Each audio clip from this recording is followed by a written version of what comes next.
আপনি যদি একজন মিউচুয়াল ফান্ডের এসআইপি ইনভেস্টর হয়ে থাকেন এবং আপনার বিনিয়োগের টাকা মিউচুয়াল ফান্ডের ফান্ড ম্যানেজার কোথায় বিনিয়োগ করে থাকে সে বিষয়ে আপনার স্পষ্ট ধারণা না থাকে, তবে আমার আজকের ভিডিওটি আপনার জন্য। আচ্ছা, এখন আমি আজকের ভিডিওতে একটা এক্সাম্পল হিসেবে ভিআইপিবি অ্যাসেট ম্যানেজমেন্ট কোম্পানির যে ফিক্সড ইনকাম মিউচুয়াল ফান্ড আছে সেই ফান্ডের পোর্টফোলিওটা আমি রিভিউ করে দেখাবো, যাতে করে আপনি এই পোর্টফোলিও রিভিউ দেখে বুঝতে পারেন যে একটা অ্যাসেট ম্যানেজমেন্ট কোম্পানির যে ফিক্সড ইনকাম ফান্ড আছে ওই ফান্ড ম্যানেজার বিনিয়োগের টাকাটা আসলে কোন সেক্টরে কোথায় কত টাকা বিনিয়োগ করে, এসব বিষয়ে আপনার একটা ক্লিয়ার কনসেপ্ট তৈরি হয়। এবং সেই ক্লিয়ার কনসেপ্টের সাপেক্ষে আপনি আসলে বুঝতে পারবেন যে আপনার যে রিস্ক টলারেন্স লেভেল বা আপনার ইনভেস্টমেন্ট টাইম হরাইজন এগুলোর সাপেক্ষে আপনার আসলে কোন ধরনের মিউচুয়াল ফান্ডে বিনিয়োগ করা উচিত, কতটুকু ঝুঁকি নিতে আপনি ইচ্ছুক এবং কত সময়ের জন্য আপনি ইনভেস্টেড থাকতে আগ্রহী। এই দুটো প্যারামিটারের সাপেক্ষে আপনি সিদ্ধান্ত নিতে পারবেন যে আপনি আসলে কোন অ্যাসেট ম্যানেজমেন্ট কোম্পানির কোন মিউচুয়াল ফান্ডটা আপনি চুজ করবেন। তো আমি এখন আপনাদেরকে দেখাচ্ছি ভিআইপিবি যেই অ্যাসেট ম্যানেজমেন্ট কোম্পানি আছে, যেটা আপনি এখন আমার স্ক্রিনে দেখতে পাচ্ছেন। এদের যেই মিউচুয়াল ফান্ডটা আছে ভিআইপিবি ফিক্সড ইনকাম ফান্ড, সেটার পোর্টফোলিও স্টেটমেন্ট 31শে ডিসেম্বর 2025 পর্যন্ত।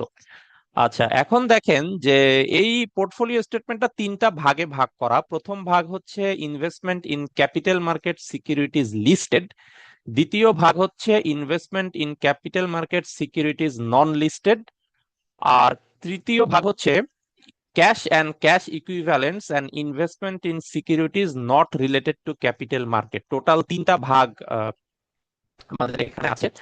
তো এখন investment in capital market securities listed, এখানে আমরা দেখতে পাচ্ছি যে শেয়ারস অফ লিস্টেড কোম্পানি। তো ওরা দেখেন এখানে কিছু লিস্টেড কোম্পানির শেয়ার, যেমন BRAC bank, prime bank, square Pharma, Marico, Renata, এরকম কিছু লিস্টেড কোম্পানির শেয়ারে ওরা বিনিয়োগ করে রেখেছে, যেটা আসলে তাদের টোটাল যেই পোর্টফোলিও অ্যালোকেশন সেটার 54% হচ্ছে এই লিস্টেড কোম্পানির শেয়ারে। আচ্ছা, এরপরে দ্বিতীয় ভাগে দেখছি investment in capital market securities non listed. Non লিস্টেডে দেখেন যে এখানে যেমন বিবিএল সেকেন্ড সাবঅর্ডিনেট বন্ড, এখানে ওদের কিছু ইনভেস্টমেন্ট আছে। আর ট্রেজারি বন্ড 15 বছর এবং 20 বছর মেয়াদি যেই বাংলাদেশ গভর্নমেন্ট ট্রেজারি বন্ড, ওখানে ওদের কিছু বিনিয়োগ আছে, যেটা হচ্ছে টোটাল অ্যারাউন্ড লেটস সে 45%-এর মতো।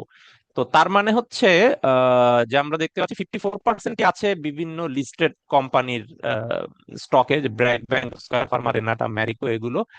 আর বাকি 45% আছে যেমন সাবঅর্ডিনেট বন্ড বা সরকারি ট্রেজারি বন্ড, এগুলোতে। আর 3 নম্বরে দেখতে পাচ্ছি cash and cash equivalent and investment not related to the capital market. তো সেখানে যেমন ওদের এখানে কোনো টার্ম ডিপোজিট বা এফডিআর নেই, অন্য কোনো মানি মার্কেট ইনস্ট্রুমেন্ট নেই। আর ক্যাশ অ্যাট ব্যাংক কিছু আছে, bank name BRAC bank, rate of interest, profit, available balance, এখানে ক্যাশ অ্যাট ব্যাংক। আর হচ্ছে ওদের ডিফারেন্ট ব্রোকারেজ যেটা আছে সেখানে ওদের কোনো ব্যালেন্স নেই। তো টোটাল দেখাচ্ছে total cash and cash equivalence in securities not related to capital market 3.11 million টাকা, মানে টোটাল যেটা ক্যাশ অ্যাট হ্যান্ড ইত্যাদি ইত্যাদি 3 মিলিয়ন টাকা, বা লেটস যদি বলি এটা 31 লাখ টাকার মতো। তাহলে টোটাল ইনভেস্টমেন্ট 1+2+3 মিলে তাদের আছে এখানে 213.29 মিলিয়ন টাকা। তো এটা হচ্ছে টোটাল পোর্টফোলিও অ্যালোকেশন, এবং তাদের যারা সিনিয়র ম্যানেজার বা সিইও আছে এদের দ্বারা এই ডকুমেন্টটি সাইন।